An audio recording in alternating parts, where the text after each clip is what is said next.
In the grim darkness of the 41st millennium, some things come to an end. So too with Appendix W, as we have reached the final episode, where we take a look back at what has come before. Since the launch of this podcast, real-world events have disturbingly breached through from the chaos of the warp into this reality. We will look at the root causes of why in this Appendix W episode, the Implausipod.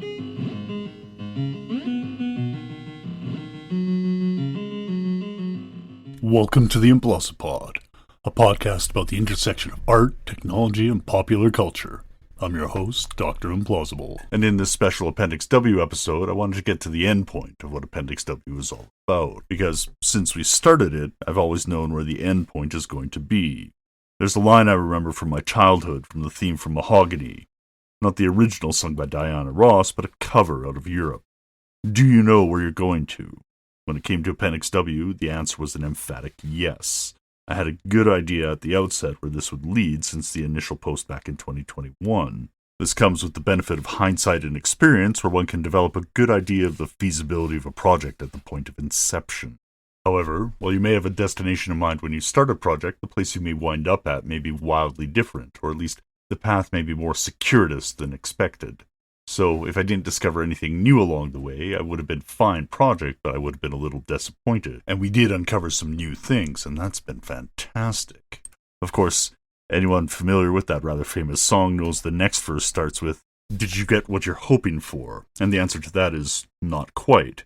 So in this penultimate episode of Season 1, and I say penultimate with the biggest bunny ears possible, we'll get into the whys, wherefores, and what we learned along the way. The original endpoints of this project can be seen in some of the sections that we started with. The descriptions of technology, the methods of travel, the aliens encountered, all overarching aesthetic elements by which we classify something as sci-fi. And while we were off hunting for the origins of things, we began to weigh how much these tales had directly influenced their descendant that they had heavily inspired. That inspiration can be seen directly in how some of those aesthetic elements were portrayed by their modern descendant, Warhammer 40,000, but there's more to it than just the aesthetic dimension, as the beliefs and ideologies of those authors were also embedded in the fiction they wrote as well. Sometimes explicit, as seen in Starship Troopers or The Forever War, sometimes more tacit or obfuscated. These beliefs were those of the post-war era, in tales written by men who often served or came of age during World War II. Their science fiction reflects that era. We see large militaries and bureaucracies, hierarchies and authoritarianism, of the belief in the rightness of one's cause, of being on the winning side. Sometimes this is questioned, as in Dune, and sometimes it is exaggerated to the point of satire, as in Judge Dredd. But regardless, they were common enough that the tropes and stereotypes begin to be repeated. Zap Brannigan, I'm looking at you. So, part of our original goal with Appendix W was to see how the impact of these ideologies can be traced as well. That line that follows through fiction throughout the decades, the continuous feedback loops between fiction and the real world. And this is still one of the goals. But the real world has funny ways of moving faster than you might like, and real world events are starting to see the manifestation of these ideologies in ways that it wasn't thought possible. While real-world events were perhaps the main reason that Appendix W wasn't quite what I was hoping for, those real-world events also offer us an opportunity to frame and focus our story, and to understand why we've come to the end. Terminus Est.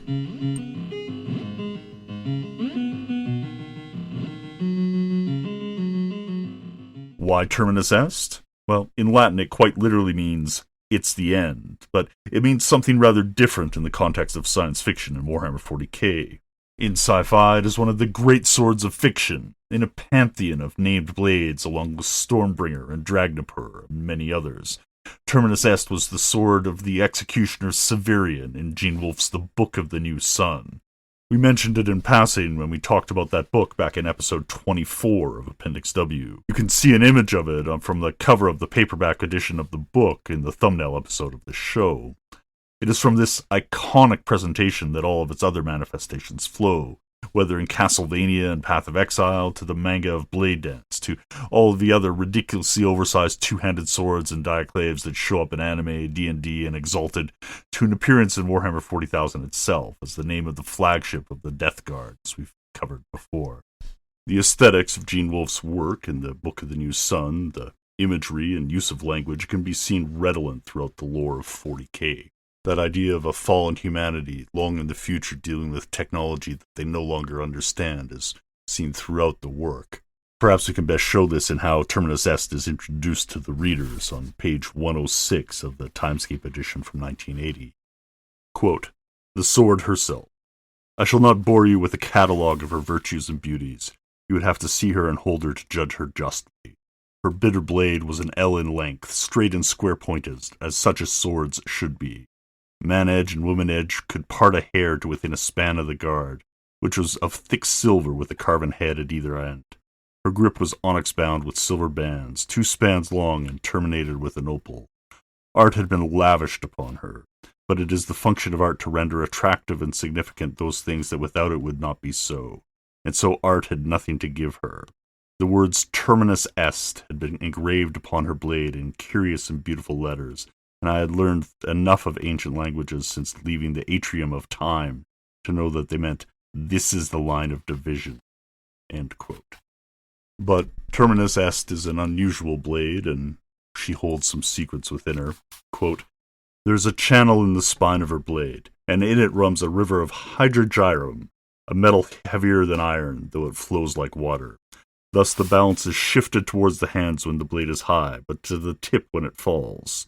End quote. So, light to raise, weighty to descend, as we hear so often throughout the series. And if this is to be the end, then there is no more fitting artifact to focus on for this episode.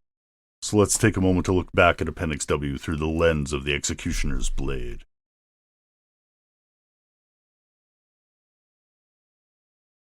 While we've covered an incredible amount in the previous 98 episodes of the series, I'd like to mention some of the highlights for me. Of course, whenever channels look at the influence of 40K, there's a focus on the obvious ones, Dune and Starship Troopers and Judge Dredd, and we did touch on all those, but for me, the delight was in finding and uncovering those hidden little gems that found their way into the lore. Star Trek isn't generally mentioned as a direct influence on Warhammer 40,000 in the way that those other titles are, mostly due to the more utopic view of the future that series held, though the 40K orcs have a lot of parallels to the Klingons. It was the revelation of the origins of the Terran Empire that surprised me the most, that alternate universe version of Star Trek first seen in the episode Mirror Mirror, where Spock famously wore a goatee, so you knew he was one of the baddies. The agonizers and the punishment that was become staples of both the Imperials and Dark Eldar in the Warhammer 40,000 universe showing up there was a nice touch, and I'm glad we spent several episodes going through our deep dive on the original series. These small influences showed up again in our very first episode, where we saw the enslavers from the Rogue Trader rulebook appear as they did on screen in an episode of Space 1999 in the episode titled Dragon's Domain. This is sci-fi with a more British feel than Star Trek, and this difference can be seen when we looked at Blake 7 back in episode 17. Yeah, I know it would have worked out better if I had planned that one ahead, but I enjoyed our further look at the instrumentality in episode 7 instead. That same instrumentality played a huge part of our review, as we spent 3 episodes on it throughout the series. The amount of influence that Cordwainer Smith's writing had on Warhammer 40,000 was perhaps understated, and he indirectly impacted Dune as well. But this gave us birth to so much the day-to-day of the Imperium, the warp, the mechanicum, and the relationship they have to technology. It was a real pleasure to share that with you. Of course, Smith's work was a very American West Coast view of sci-fi, as was Herbert's, and Gene Wolfe's too, who we looked at as we reviewed each of the 4 books of the Book of the New Sun, and here again in this episode with the blade Terminus Est. All 3 of these series, the Instrumentality, Dune, and the New Sun, touched on the themes of the Earth in the distant future, of the dying Earth genre, though we only spent a little bit of time on Jack Vance's work of the same name. Deep Time appeared repeatedly, as seen in Foundation series we did back in episode 50, though I'll admit it was hard to separate the book from the TV adaptation on Apple.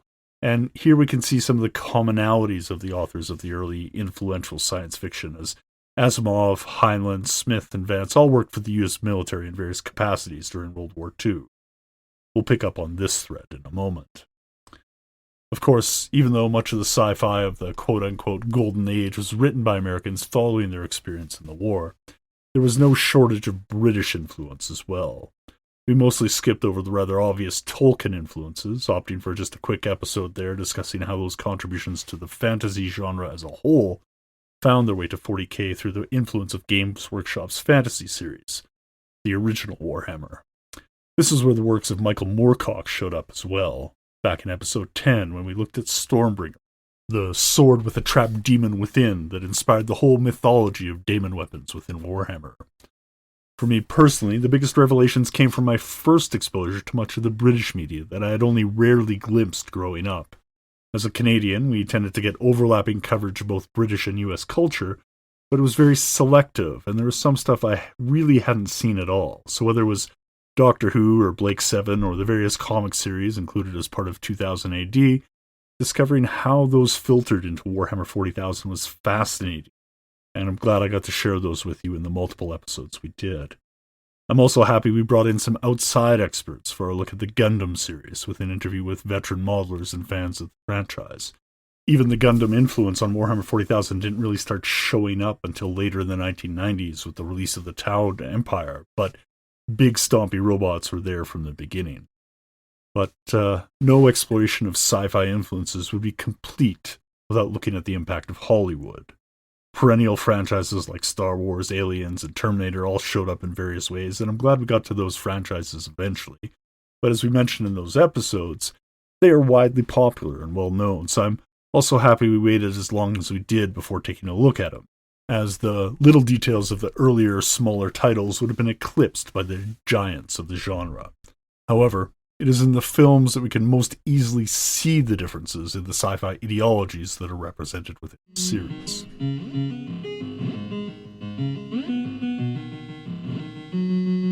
And what are the ideologies that we see? Well, as with most popular culture, what we see is a reflection of our own society, which is why we see militarism, corporatism, hierarchies, and a focus on the commodities and trade in many of the stories. Some aspects of our society seem inescapable, what Mark Fisher calls capitalist realism, where it is easier to imagine a far future than a coherent end to capitalism. Which is why, even in the far future of the Dune universe, filled with religion and medievalism, we have a monopolistic corporation like CHOAM controlling the economy behind the scenes. But the underlying ideology and our relation to it can change over time, and while this might not be stated explicitly, we can see it in the changing visual representations of pop culture. Within sci-fi, cinema, and television, we can see certain eras that are most clearly identified by their aesthetic. We started in the 60s, the clean era, where shows like Star Trek, the original series, and Stanley Kubrick's 2001 both drawing inspiration from the space programs of the time. The clean lines and shiny panels everywhere, with hardly a mote of dust to be seen. A show like Space 1999 serves as a transition piece as the space station becomes more worn down over time, reflecting the diminishing resources of the station and the economic malaise and uncertainty of the time, bringing us the era of grit and grime, exemplified by the late 70s pieces of sci-fi like The Star Wars and Doctor Who. And as the 70s drew to a close, that grit turned into grease and grime, to the greasy production of shows like Alien and Ice Pirates, with steam filling the atmosphere and hiding the sets, and condensation and grease liberally applied across the surfaces. The grit was still there, of course. The recently deceased director David Lynch's adaptation of Dune and the frenetically paced post-apocalyptic Road Warrior still had much dirt and dust, but the bright future of the 60s had definitely drifted over to the dark side. So too in the fiction. While we noted that the foundational elements of 40K consisted of a blend of British, American, and occasionally Japanese or European sci-fi and fantasy, there was a strong showing by American writers of sci-fi that focused on the deep history in the dying Earth. Asimov's Foundation, Smith's Instrumentality, Vance's Dying Earth, and Herbert's Dune, if we were to lay them out roughly chronologically. But this underlying ideology has connections to U.S. military policy. As noted by Chris Habels-Gray, not only has science fiction predicted many of the recent changes in war, there's a strong argument that it has influenced them to some extent. Military science fiction and military policy coexist in the same discourse system to a surprising degree, and we have sci-fi as policy, end quote. And for Gray and others, this can be seen again and again. Gray notes how H. Bruce Franklin looks at how superweapons occupy space within the American collective imagination that Space we talked about back in episode 26, Silicon Dreams. There we were introduced to the idea of the collective imaginary with respect to virtual reality and artificial intelligence, but we find it again here too in terms of superweapons and mechanized warfare, which even Thomas Edison was talking about as early as 1915. While the earlier sci-fi had militaristic themes, as those early authors like Heinlein drew on their military backgrounds, showing us vast navies, hierarchical organizations, authoritarian systems, and war amongst the stars, this shifted in the 70s and 80s with the rise of the subgenre of mil sci-fi. We covered some of it, from the hover tanks of David Drake's Hammer Slammers to the eternal wars between Man and Xin in Larry Niven's Known Space Universe, to the Janissaries universe of Jerry Pournelle. Jerry Pournelle, who passed in 2017, was a former Korean war vet who worked in the aerospace industry and entered academia, earning degrees in psychology and political science. While we didn't cover much of his work directly, save for our discussion of orbital bombardments in the episode on satellite warfare and the origins of the Exterminatus in Warhammer 40k, he did collaborate with a number of other authors we looked at and was a prolific writer in the field. However, he may be more influential on the field for his academic writing rather than his sci-fi, specifically 1970's The Strategy of Technology, co-authored with Stefan Pisani, where they argued for the demonstration of technological superiority as part of a country's doctrine, and this was seen in the American pursuit of stealth technology and Reagan's SDI program, the Strategic Defensive Initiative, known as Star Wars. It could be argued that these are all elements of what Mary Kaldor calls the Baroque arsenal, and we can see that Baroque style seeping through in the arcane elements of a forgotten technology in Terminus Est and Wolfe's Book of the New Sun, in Dune, and in Warhammer 40,000 itself. I bring up Jerry Pournelle because his political views were embedded within his work, and he recognized and acknowledged. He self-described as being, quote, somewhere to the right of Genghis Khan, but his conservatism tended more to the isolationist view, what is now described as paleo-conservatism that was opposed to the Roosevelt New Deal, and has been supplanted by neoconservatism in the U.S. And like many of his sci-fi colleagues, he worked as a consultant, an advisor, or a futurist for various organizations during the Cold War. And this is part of our rationale for ending. It leads us into why we're wrapping up this chapter of the Appendix W, or speedrunning to the end at least. Since we started this project, the world has gotten darker, and those dark elements of our entertainment are escaping the turbulence of the warp and manifesting in our reality. From cornate imagery and iconography adopted by troops fighting on the front lines of the Russo-Ukrainian War, with sayings such as blood for the blood god being bandied about everywhere from internet commentary to the pro wrestling forums, the brutality of the Warhammer 40,000 universe is seeping into our public discussion, stripped of the irony and satire attached to it in the in-universe materials, where every text is issued by an unreliable narrator. The audience still realizes that, right? That it's satire? Sometimes I question this, as dank memes in support of certain public figures as the God Emperor of mankind are posted in earnest on the internet, or if posted with an ironic wink by the commenter, perhaps taken up and spread less ironically by the followers and algorithms that lift it up to virality, spreadable media of the most infectious kind. Papa Nurgle would be proud. And of course, there's the cosplay, which has grown in recent years to become an industry unto itself, but has also seen growth in the fandom of the adversaries in the various sci-fi universes that we enjoy.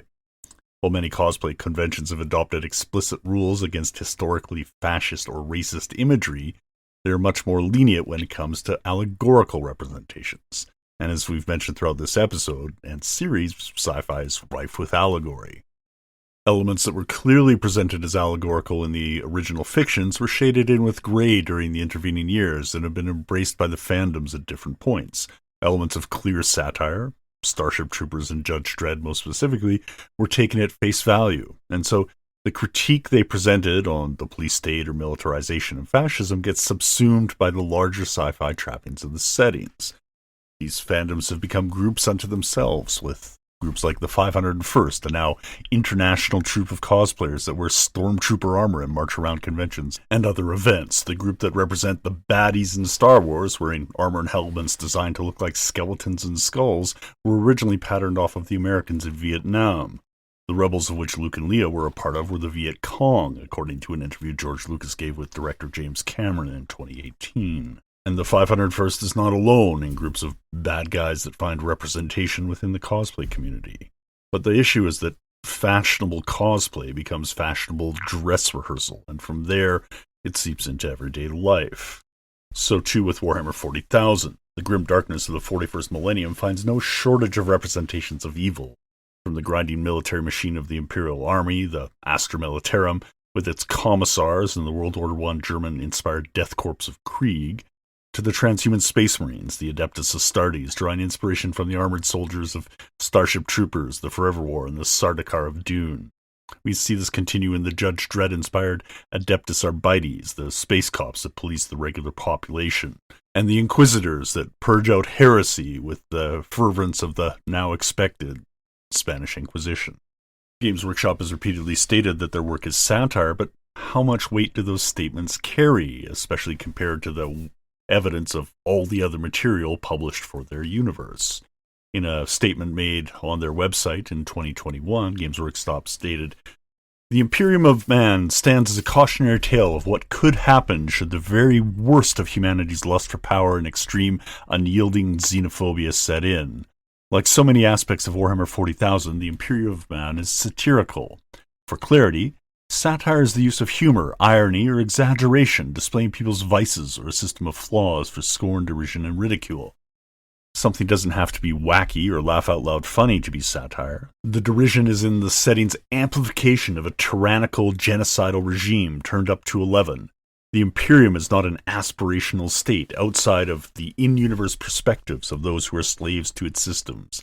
It's a monstrous civilization, and its monstrousness is plain for all to see. That said, certain real-world hate groups and adherents of historical ideologies better left in the past sometimes seek to claim intellectual properties for their own enjoyment and to co-opt them for their own agendas." End quote. This statement was issued as a response to someone wearing full Nazi regalia to a tournament in Spain in 2021. But it's indicative of the larger issue, and I think we need to look forward for solutions. Games Workshop may disavow the use of their material by hate groups and claim that it is satire, but it's not clear that some groups are getting it. Or rather, that the preponderance of darkness within the universe provides cover for those who would use it for nefarious ends. The issue is that you run the risk of being that kind of bar. Now, it's not that I think that Warhammer 40k is irredeemable, it's just that the grim and dark is just that, grim and dark, and that sometimes the best way to combat the dank memes is to know where they come from, to detoxify them. And I know some of the audience loves the dank, and think the dankness is their ally, but you merely adopted the dank. I was born in it, molded by it. I didn't see Mr. Rogers until I was already a man, and by then it was nothing to me but blinding. But I digress.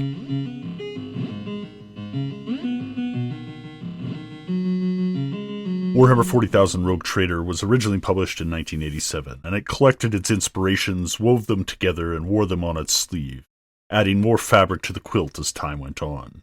Early editions became incorporated into the design such that the sources are forgotten, and this is what we are highlighting here, especially with the more obscure titles. But eventually, 40k grew to be enough of an influence in its own right that it was influencing the culture that it had previously assimilated. In 2025, it's something that needs to be stressed, that the media environment that 40k was released into was vastly different than the one that existed even 10 years later, as the 20th century drew to a close. Some of the concurrent and subsequent influences of Warhammer 40,000 can be seen in other media titles like Aliens, which was released in 1986, or Star Trek The Next Generation, originally starting in 1987, and their subsequent introduction of the Borg as an antagonist in episodes like Q-Who in May of 1989, and the June and September two-parter The Best of Both Worlds in 1990. Big sci-fi movies like Independence Day came out in 1996. Starship Troopers movie was released in 1997. The video game StarCraft came out in March 31st of 1998, and Terminator 2 was released in 1991, and the Star Wars prequels coming out in 1999, and all of these had subsequent influences on Warhammer 40,000.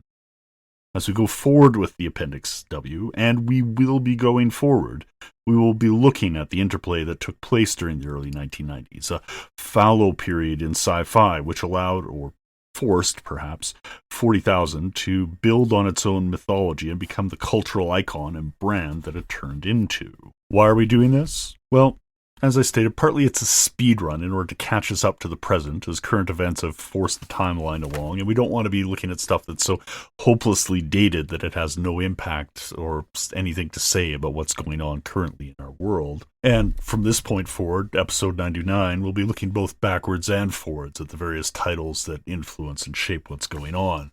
This will be shaped a little bit by whatever gives me joy in the moment, but I'll do my best to announce in advance whatever it is I'm working on so you, the listener, can follow along. I don't know if many podcasts have tried something like this before, or if some have but have scrapped it because it's a bad idea, but we'll give it a shot, because it gives me a little bit of joy to do so, and that joy is critically important. As you may have noted, since it's been over 10 months since we last published an Appendix W episode, I've been struggling a little bit with that joy, with that creativity. And this has taken place over the holidays and spinned through into the new year as well, with the seemingly unending flood of bad news. As you can tell by the existence of this podcast, we managed to get things moving a bit, but the first step was turning off the fire hose and following through with some steps that you can do to make constructive actions to your own media and mental health. The second step was to keep creating. I mentioned my struggle in passing towards a friend and was pointed towards an interview with Heather Cox Richardson that she had made with the National Press Club. The relevant bit is at the 57-minute mark in the clip, and I'll link to it in the show notes. The gist of her advice is to behave with joy as a means of resistance. Do the things that matter to you and that you can bring to the people around you, end quote. We can meet the moment and, as scholars, be honest, and by doing the best scholarly work we can, we contribute back to humanity. And the Appendix W and the podcast at large are both scholarly works. This is stuff I studied in grad school, and I want to continue bringing that knowledge and information back to a larger public. Even though contributing back to humanity seems like a lot to ask from a blog and media channel that mostly focuses on the intersection of sci-fi and technology, it is what we're doing. Maybe our project is a little bit wider in scope than we initially thought. But the big takeaway, at least for me, is that moment of reflection that I like what we're doing here, and I enjoy doing the podcast, the blog, the newsletter, and YouTube, which we hope to publish more on in 2025, and the various other bits that we have going on here. So after a brief period of stasis, we'll get back to the things that bring us joy, and find the joy in sharing them with you as well. So let's pick up that long, finely honed blade of Terminus Est one last time, though not to wield, but to return to its scabbard and look toward the future.